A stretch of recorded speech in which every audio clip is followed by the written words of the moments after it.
Interest rate swap.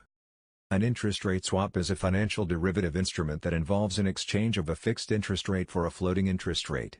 More specifically, an interest rate swap's effective description is a derivative contract, agreed between two counterparties, which specifies the nature of an exchange of payments benchmarked against an interest rate index.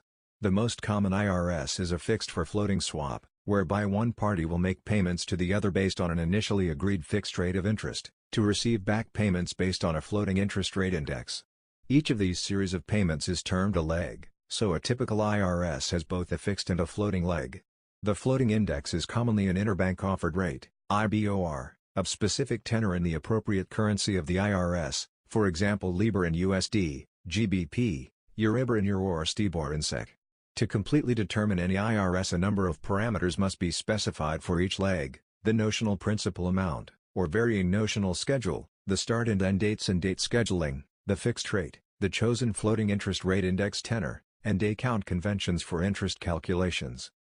The above description refers to a plain vanilla interest rate swap. However, interest rate swaps can come in many different flavors. These include, but are not limited to: amortizing notional interest rate swap, cross-currency swap, float for float basis swap, overnight index swap, inflation swap, etc.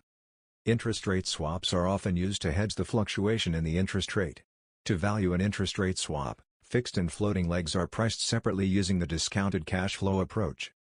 Below is an example of a hypothetical plain vanilla interest rate swap.